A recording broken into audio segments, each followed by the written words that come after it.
불을 발견한 인류. 호모 에렉투스 7 배철현. 우연히 발견한 불을 통제하면서 공동체 형성. 생체 시간을 조절해 사고와 도구 제작 능력 높여. 불은 신의 도구로 여겨졌다. 프로메테우스는 인간이 감히 넘볼 수 없는 이 절대적인 무기를 선물했다. 불을 얻은 인간은 어둠을 밝혔고 만물을 통제하기 시작했다. 비로소 인간이 만물의 영장으로 우뚝 선 순간이다. 1. 유진 듀부아의 잃어버린 연결고리 찾기. 인류의 위대한 여정을 밝혀주는 혁신적인 학자들은 자기에게 주어진 삶을 수동적으로 수용하지 않았다. 그들은 먼저 궁극적이고 유일무이한 질문을 만들어낸 후 그 질문에 스스로 대답하기 위해 자신에게 집중할 수 있는 시간과 공간을 찾아 그 거친 들판에서 홀로 전전긍긍하다 우연히 그 해답을 찾는다. 네덜란드인 유진 듀부아 1858에서 1940는 자신의 삶에서 자신이 해야 할 일을 운 좋게 찾은 사람이다. 그는 인생을 쓸쓸하게 마감했지만 남다른 호기심으로 새로운 인종을 발견했다. 그는 네안데르탈인 화석 발견 1829년 과 찰스 다윈의 종의 기원 출판 1858년으로 유럽에서 인류의 기원에 대한 관심이 고조되었을 때 태어났다. 그는 어려서부터 진화론에 관심을 가졌고 진화를 공부하고자 의과대학에 진학한다.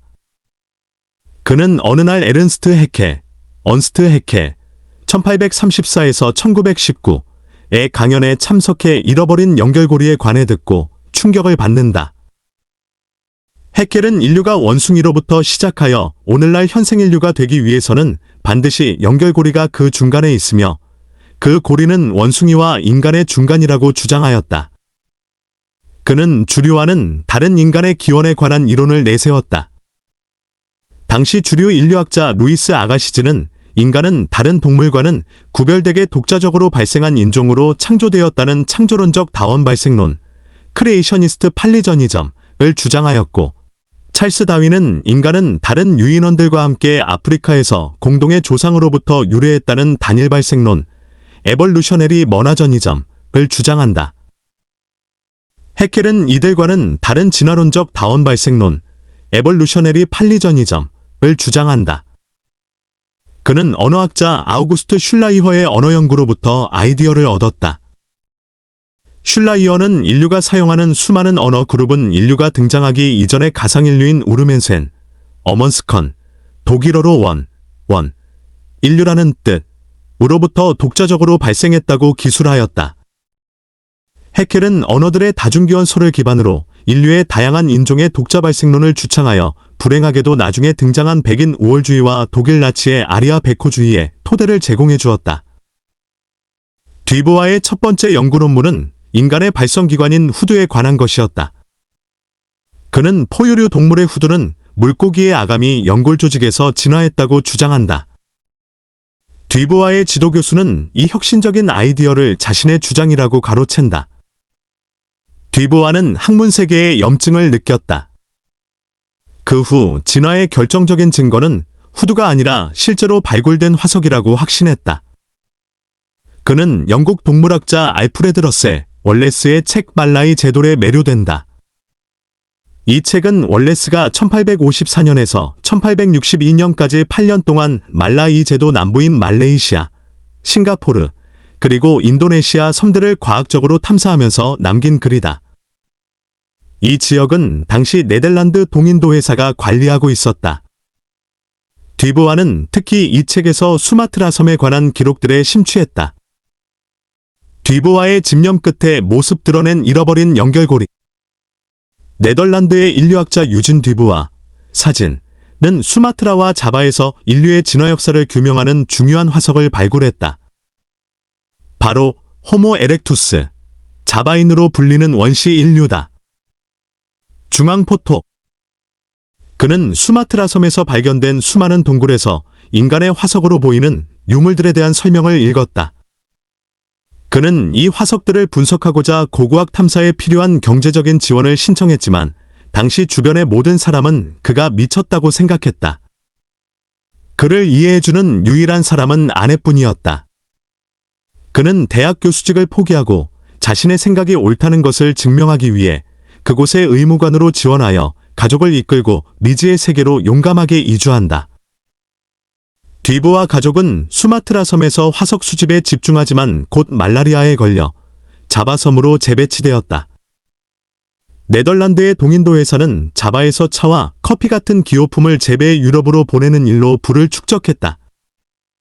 듀보아도 원주민들의 노동력으로 화석 발굴에 집중할 수 있었다. 그는 수년 동안 1만 2천 개 이상의 동물 화석을 수집했지만 인간 화석은 좀처럼 발견할 수 없었다. 그는 5년 동안 이 화석들을 외롭게 분석하면서 그들 중 몇 개 화석을 잃어버린 연결고리라고 확신했다. 그는 이 화석들을 피테칸스로푸스 에렉투스, 피시켄스러퍼스 이렉터스, 즉 직립원숭이 인간이라 명명하였고 나중에 간단히 자바인이라고 불렀다. 자바인 화석은 원숭이보다 크지만 인간보다는 작은 두개골, 치아 1개, 그리고 이족 보행을 했다는 증거를 담고 있는 왼쪽 다리의 대퇴골이다. 이 대퇴골은 심하게 다친 흔적이 있다. 듀보아는 자바인의 화석을 발견하고 증명하기 위해서 거의 목숨을 내놓는 대가를 치러야 했다. 그와 그의 아내는 열대지역 열사병으로 자식을 잃고 듀보아 자신도 말리리아, 호랑이의 공격, 그리고 동굴 우물에 갇히는 등 수없이 죽음에 이르는 경험을 했다. 그의 학문적 집착은 그를 불행하게 만들기 시작한다. 그의 가족이 승선했던 배가 자바에서 네덜란드로 돌아오는 동안 강풍을 만나 모두들 구명정으로 옮겨 타야 했다. 그는 아내에게 세 자녀를 맡기고 자신은 자바인 화석들이 담긴 여행 가방을 가슴에 동여맸다. 그의 아내는 네덜란드로 돌아온 후 이런 철없고 매정한 듀보아와 이혼한다. 그가 유럽으로 돌아왔지만 그의 발견에 전적으로 동의하는 학자들도 거의 없었다. 대부분 학자는 이 화석들이 원숭이나 서로 다른 여러 유인원의 화석이라고 폄하했다. 그의 제자 구스타브 슈발레가 그가 발견한 두개골에 대한 연구를 통해 듀보아보다 더 큰 명성을 얻었다. 그는 점점 이 화석들을 공개하길 꺼려하면서 우울증에 빠지게 된다. 그의 개인사로 보면 불행한 삶을 살았지만 그는 잃어버린 연결고리를 찾아 인류기원에 대한 화석 연구의 시조가 되었다. 자바인은 후에 호모 에렉투스 즉 직립원인으로서 새로운 이름으로 다시 분류됐다. 호모 에렉투스는 우리가 보기에 생김새가 특별하다. 눈 위 뼈가 돌출되었고 매우 납작한 코에 아비마가 뒤로 밀려있다. 특히 턱이 압도적이다.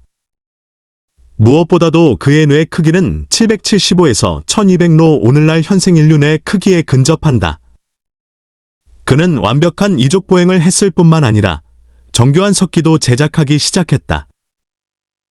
호모 에렉투스는 인류의 조상으로선 처음으로 사냥하고 불을 만들고 정교한 도구를 제작하고 무엇보다도 가족 중 허약한 자를 돌보는 자비를 베풀었다. 호모 에렉투스의 화석들 중 음식을 씹을 수 있는 치아가 없는 유물이 발견됐는데 이 화석의 주인공은 누군가의 도움을 지속적으로 받았음을 방증한다. 아프리카에서 출발한 인류의 조상은 아시아에 성공적으로 정착해 결국 현생 인류의 조상인 자바인이 되었다. 듀보아가 자바섬 솔로 강변의 트리닐에서 발견한 화석 중 예술의 첫 흔적이 담긴 화석들도 있다. 조개들 위에 기하학적 형태로 일정하게 새긴 흔적이 발견됐다. 이 지그재그 형태는 사선으로 비추는 빛 아래에서만 볼 수 있다. 이 규격화된 모양들은 동물들이 낸 표시도 아니고 자연적으로 마모된 흔적도 아니다. 이 새긴 표식은 54만 년 전부터 43만 년 전으로 추정되며 인류가 남긴 최초의 예술 흔적이다.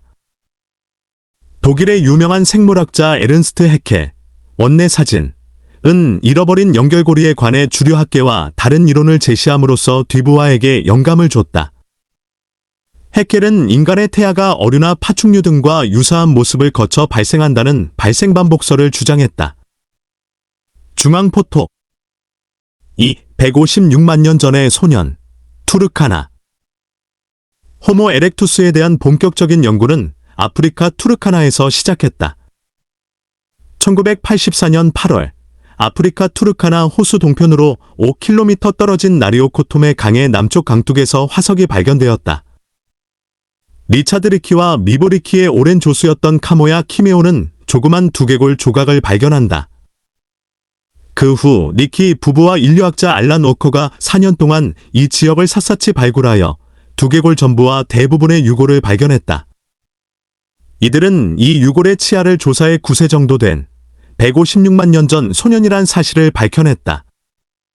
그들은 이 소년을 투르카나 소년이라고 불렀다. 이 유골은 거의 완벽한 상태여서 인간 기원에 대한 새로운 정보를 제공하였다. 9살 난 투르카나 소년은 키가 162cm로 그가 성년이 되었다면 185cm가 되었을 것이다. 오늘날 기준으로 생각하더라도 장신이다. 그는 다리에 비해 팔이 짧아 분명 인간임에 틀림없었다. 투르카나 소년은 나무 타기에 적합한 신체적인 특징이 남아있는 호모 하빌리스와 달리 완전한 이족 보행골 구조를 지녔다. 그는 좁은 골반으로 효율적으로 걷고 달렸으며 숨을 원활하게 쉴 수 있도록 가슴과 폐 부분이 현생 인류처럼 열려 있었다. 투르카나 소년은 동시대 라에톨리에 남겨진 화석 발자국에서 확인할 수 있는 것처럼 완벽하게 두 발로 걸었다. 그는 글자 그대로 직립원인 즉 호모 에렉투스다. 요즘 학자들은 호모 에렉투스라는 용어 대신에 호모 에르가스터, 호모 어게스터, 즉 이라는 인간이란 용어를 사용하기도 한다. 일부 학자는 아프리카에서 출발해 후에 유럽으로 이주한 인종을 호모 에르가스터라고 부르고 인도네시아의 자바나 중국 북경에서 발견된 인종을 호모 에렉투스라고 구별하기도 한다. 이 글에서는 호모 에렉투스를 호모 에르가스터를 포함하는 큰 속명으로 사용할 것이다. 투르카나 소년이 속한 호모 에렉투스는 아프리카를 떠나 유럽으로 건너간 첫 번째 호모이다. 인간이 지닌 오랜 속성인 여행 본능이 이때부터 우리의 유전자 속에 들어와 중요한 밈이 되기 시작한 것이다. 3. 쿠비포라의 여인. 완벽한 이족 보행이 가능한 골격을 갖춘 투르카나 소년의 유골은 156만 년 전의 인류가 현재 인간과 거의 같은 형태의 골격을 가졌음을 입증한다. 미국 뉴욕의 역사박물관 소장. 중앙포토. 가장 오래된 호로 에렉투스는 투르카나 동쪽 쿠비포라, 코비포러에서 발견된 178만 년 전 것으로 추정되는 여성의 두개골이다. 호모 에렉투스는 60만 년 전까지 거의 100만 년 이상 생존한 가장 오랫동안 생존한 호모다. 호모 에렉투스는 남녀의 구분과 가족이라는 개념을 처음으로 등장시켰다. 호모 에렉투스는 효과적인 사냥을 위해 점점 자신의 몸에서 털을 없애기 시작하였다. 그들이 사슴이나 돼지 사냥하는 모습을 보면 그 이유를 짐작할 수 있다. 인류는 네 발로 도망치는 동물을 도저히 따라잡을 수 없었다. 그들은 이 동물들이 남긴 흔적을 따라 오랫동안 달린다. 대부분 사냥감은 추운 겨울에 견디기 위해 몸의 털을 유지하지만 이들을 사냥으로 섭생해야 하는 인류는 단거리 대신 장거리 달리기를 습관적으로 실천한다. 다른 동물들이 달리면서 내는 땀과 열을 털 때문에 분출하지 못해 헐떡거리거나 쉬는 동안 인간은 다가가 독침이 달린 화살을 쏘거나 창을 던져 살해한다. 인류는 이 목적을 달성하기 위해 필요한 부분을 제외하고 몸에서 털을 없애 장거리 달리기를 생존의 가장 중요한 무기로 삼았다. 더욱이 이족 보행을 하면서 호모 에렉투스의 여인들은 임신과 출산이 더욱더 힘들어졌다. 호모 에렉투스들은 불을 발견하여 사냥한 동물을 구워 먹으면서 뇌 크기가 1200로 급격하게 늘어나기 시작했다. 여인들은 이족 보행으로 더 좁아진 산도로 태아를 통과시키기 위해 아이를 미성숙한 상태로 출산한다. 인류의 신생아는 세상에 1년 정도 더 빨리 나오는 셈이다. 다른 동물들은 어미 뱃속에서 나와 금방 걷지만 인간은 1년이 지나야 비로소 걷는다. 호모 에렉투스의 여인들은 임신하는 10개월 동안 스스로 생존할 수 없기 때문에 남자들이 먹을 것을 가져다 주고 1대1 관계를 맺는 공동체가 형성되기 시작했다. 쿠비포라에서 발견된 이 여성의 유골의 상태는 거의 가루처럼 부서질 정도로 약했다. 이 무명 여성은 죽기 오래전부터 치명적인 병에 걸려 있었고 누군가 그녀를 돌보지 않았다면 맹수가 물어가 흔적조차 남아있지 않았을 것이다. 우리가 알 수는 없지만 누군가 그녀를 오랫동안 돌봤을 것이다. 4. 불을 다스리는 인간. 자신과 공간을 정복하다. 호모 에렉투스는 불을 사용하면서 어둠과 시간을 통제할 수 있게 됐다. 화식을 시작하면서 뇌 용량은 비약적으로 커졌다. 또 육식동물의 위협에서 안전한 보금자리를 갖게 되면서 공동체를 형성하기 시작했다. 콘솔 게임 파크라이 프라이멀의 한 장면? 중앙포토. 불은 인간 진화에 있어서 특별하다. 자연을 구성하는 여러 요소 중 변화무쌍하고 접근하기가 불가능하다. 에너지의 원천인 불을 인위적으로 다룬다는 사실은 인간이 이제 생물학적으로 독립적인 존재가 되었다는 선포다. 초기 인류는 다른 유인원들이 상상조차 할 수 없는 기적적인 행위를 시작한다. 자연에 순응하기보다는 자신이 원하는 의도와 디자인대로 세상을 조절하기 시작했다. 인간이 만물의 영장이 될 수 있었던 가장 획기적인 사건은 불의 정복과 인위적인 사용이다. 인류는 자기가 사는 곳에 불을 가져옴으로써 혹한 자연환경, 특히 캄캄한 밤의 표범이나 사자의 무차별한 공격을 막아내고 자신이 거하는 장소를 빛과 따스함의 장소로 만들었다. 모닥불을 피워놓은 거주지는 빛과 어둠, 창조와 혼돈, 생명과 죽음을 구분짓는 거룩한 터부가 되었다. 빛이 닿은 곳은 마치 중세 성인들의 후광처럼 야망과 사륙이 침범할 수 없는 안전이 보장된 공간이 되었다. 인류는 처음으로 자신만을 위한 구별된 공간을 소유하게 되었다. 이제 마음만 먹으면 그 전에는 도저히 입장할 수 없는 들판이나 산을 탐사하고 정복할 수 있는 자유를 획득하였고 매일 저녁 괴물처럼 다가오는 밤을 무력화시켰다. 인류는 불을 습관적으로 다루면서 자신도 모르는 사이에 인지능력의 요람인 뇌의 구조를 근본적으로 변화시켰다. 인간은 이제 주변 환경을 관찰하고 배우며 동료 인간들과 소통할 수 있었다. 호모 에렉투스가 178만 년 전에 등장하면서 불을 조직적으로 사용했는지 그 증거나 흔적을 찾기는 힘들다. 그러나 75만 년 전 프랑스 마르세유에서 얼마 떨어지지 않은 뒤랑스 강 협곡에서 발견된 동굴과 뼈들은 호모 에렉투스들이 인위적으로 불을 다뤘다는 결정적인 단서다. 지상으로부터 깊숙이 내려간 동굴에서 석탄과 재, 불에 의해 그을려 금이 간 돌들, 그리고 화로가 1m 내에서 발견되었다. 학자들은 이곳에서 취합한 침전물들, 늑대와 큰 고양이와 동물들과 사라진 동물들의 뼈들에 남아있는 그을린 흔적에서 그 연대를 75만 년 전으로 측정했다. 탄자니아의 울두바이 협곡에서 100만 년 전에 출현한 인류가 북쪽으로 이주해온 증거였다. 학자들은 이들이 주식에 전혀 문제가 없었는데도 왜 다른 곳으로 여정을 떠났는지 그 실마리는 찾지 못했다. 인류는 처음으로 자신이 태어난 땅에서 미지의 세계로 위험한 모험을 시작했다. 인간이 새로운 정착지를 찾아 혹은 취미로 여행하는 습관은 이때부터 생기기 시작했다. 25명에서 50명 정도가 한 절기 혹은 1년 동안 다른 곳에 머물거나 혹은 며칠 동안 돌아다니다 보금자리로 돌아왔다. 인류의 이동을 가속화한 결정적인 이유는 빙하기의 도래다.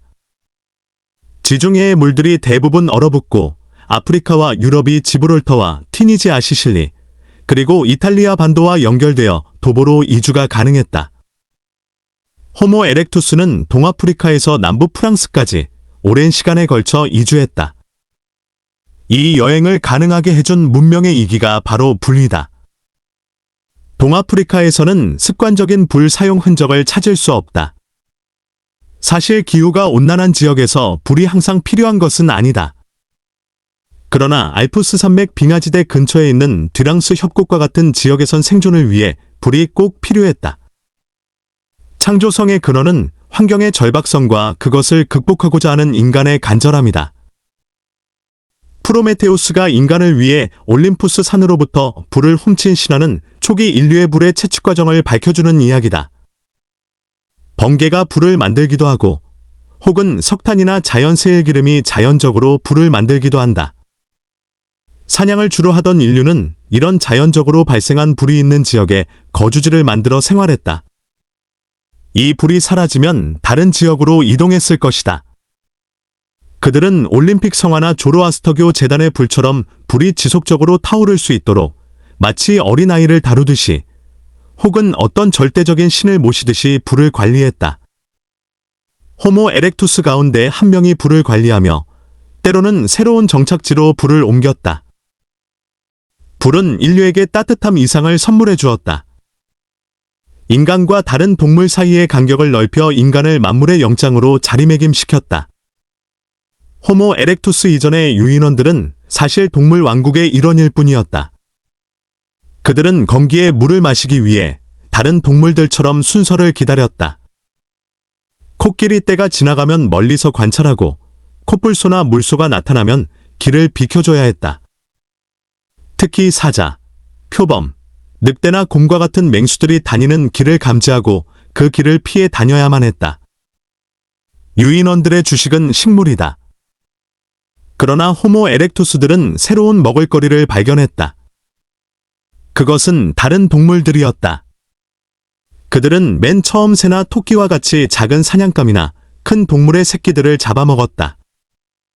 이들은 주로 사자와 표범이 자신들이 잡은 사냥감을 실컷 먹는 것을 멀리 떨어져 관찰했다.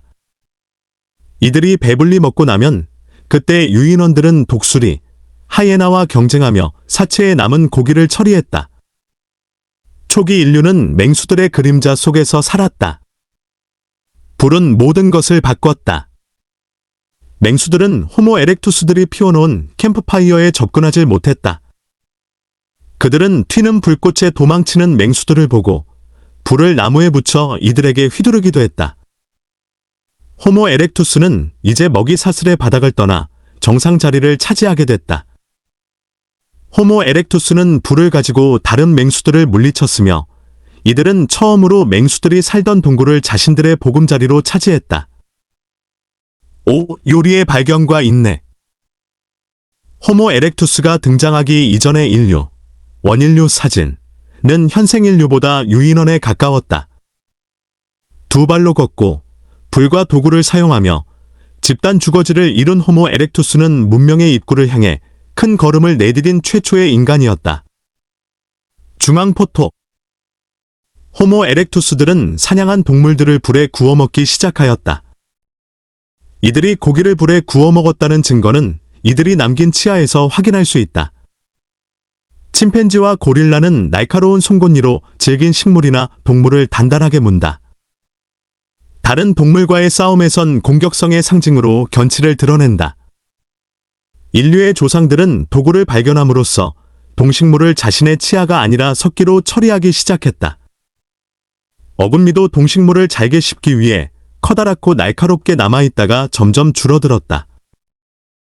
호모 에렉투스의 송곳니와 어금니는 작다. 그들이 부드럽고 요리된 음식을 먹기 시작했기 때문이다. 요리된 음식은 호모 에렉투스의 얼굴 모습을 서서히 바꿨다. 어금니와 그것을 받치고 있는 턱관절이 현저히 줄어들면서 그것을 둘러싼 근육이 줄고 그것과 균형을 잡고 있던 눈 윗뼈가 웅기한 부분과 두툼한 돌출 부분이 줄어들었다.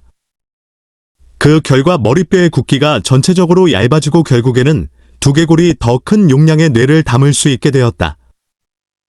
번개로 인해 발생한 산불로 자연 요리된 동물이나 자신이 잡은 먹이를 실수로 불에 떨어뜨린 호모 에렉투스는 불에 구운 사냥감 맛을 보고 이전과는 전혀 다른 식습관을 익혔다. 요리된 음식은 심리적, 육체적인 변화를 초래했다.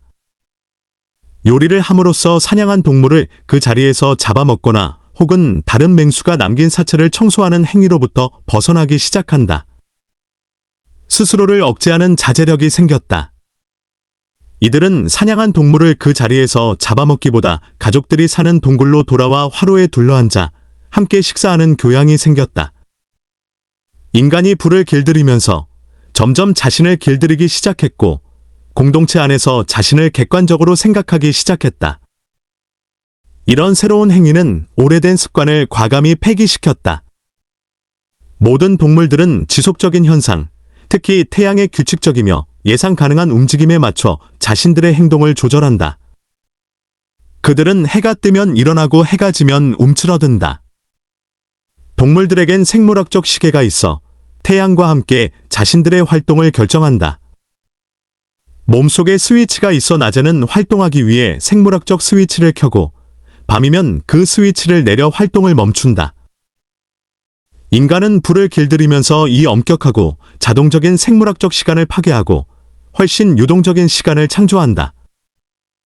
인간은 이제 자연적인 시간에 개입하여 자신만을 위해 특별한 시간을 만든다. 인간은 활동을 시작하고 멈추는 깨어남과 잠이라는 12시간 순환 구조를 조절한다. 동굴 안에서 거주하던 호모 에렉투스는 몇몇 사람을 지정해 보초를 세워 밤새 모든 구성원의 생존을 보장하였다. 보초가 잠을 이길 수 있는 이유는 바로 불 때문이다. 그들은 불을 사용함으로써 생물학적인 시간을 통제하고 자신의 의지대로 밤에도 깬 상태로 지낼 수 있도록 만들었다. 이들의 생존력은 높아졌고 자식을 더 많이 낳을 수 있었으며 결국 선사시대의 주도적인 집단이 되었다. 진화는 자연 선택에 의해 스스로 자제력이 있고 미래적인 이런 집단을 선호하였고 나머지는 도태시켰다.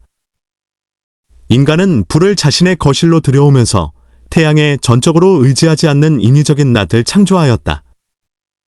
이들은 동굴 안 화로에 둘러앉아 자신들이 낮에 경험한 이야기를 다른 식구들에게 표현하기 시작했다. 증거는 없지만 인간 행동의 가장 중요한 모습인 언어가 이 무렵부터 인간의 특징으로 자리 잡기 시작했을 것이다. 이들은 할 말이 많았다. 낮에 사냥하면서 일어난 일들, 다음 날의 사냥 계획, 그리고 무시무시한 괴물에 관한 신화와 전설들이 만들어지기 시작했을 것이다. 샵6. 아슐리아 도구와 대칭. 호모 에렉투스는 이전의 인류와 달리 정교하게 다듬은 석기를 사용했다. 그들이 사용한 석기는 100만 년 동안 사용됐다. 중앙포토. 호모 에렉투스의 전형적인 특징은 불 길들이기와 함께 정교한 석기 제작이다. 그들이 만든 석기는 사전 숙고와 숙련 기술을 필요로 했다. 학자들은 최근까지 인류가 언제부터 석기를 만들었는지 그 정확한 연대를 정할 수가 없었다. 그러던 중 2011년 8월 케냐에 위치한 투르카나 호수 근처에서 석기가 발견되었다. 이 석기는 176만 년 전 유물로 밝혀졌다. 근처에서 호모 에렉투스의 두개골도 발견됐다. 호모 에렉투스들이 만든 이 석기를 아슐리안, 어솔리언, 기술이라고 부른다. 이들은 독특한 도구를 생산했다. 다양한 격지석기와 찌개류, 그리고 이들의 특징을 가장 잘 드러내는 주먹도끼다. 이 주먹도끼의 이름은 프랑스 북부에 위치한 생따슐, 세인트어셜 지역에서 1859년 발견되어 붙여졌다. 아슐리아 석기의 가장 큰 특징은 의도성과 균형성이다. 이전 호모 하빌리스의 조잡한 격지와는 달리 자신이 원하는 디자인대로 정교하면서도 신중하게 제작되었다. 미리 결정된 각도에 따라 돌망치로 타격하여 제작하고 다듬었다. 아슐리아 석기는 거의 100만 년 동안 지속된 인류의 최장수 기획 상품이다. 대칭은 대부분 시각예술에서 가장 중요한 기술이다. 오늘날 살아남은 생물과 무생물들의 생존 전략은 대칭성이다. 왜 대칭성이 생존에서 중요한가? 호모 에렉투스는 대칭성을 아슐리아 도구 제작과 그 밖의 창조적인 행위의 핵심으로 여겼다. 아슐리아 도구는 대칭성을 기반으로 만든 첫 번째 석기다. 50만 년 전에 등장한 후기 아슐리아 도구는 초기 도구의 정교함이 더해졌다. 전형적인 아슐리아 손도끼는 맨 위가 뾰족하고 아래는 점점 넓어졌다가 다시 동그랗게 마무리된 형태로 유럽, 아프리카, 그리고 중동 지방에서 발견되었다. 이 대칭적으로 정교하게 만들어진 아슐리아 석기는 가공할 만한 무기였고 오늘날 정육점에서 흔히 볼 수 있는 전기톱이나 스위스 군용 칼과 같았다. 자신들이 사냥한 동물의 가죽을 벗겨 살점을 떼어내고 중요 부위를 발라내 불에 구워 먹었다. 영국 런던의 자연사 박물관엔 크기가 30cm, 무게가 2.8kg짜리 손도끼가 있다. 이 도끼를 실제로 사용하였다기보다는 자신이 원하는 여인을 찾기 위해 자신의 능력을 보여주기 위한 전시용인 것 같다. 그 여인이 이 커다란 손도끼를 보았다면 그것을 만든 사람은 자신이 미래에 낳을 아이의 아버지가 될 자격이 있다고 결론 내렸을 테니 말이다.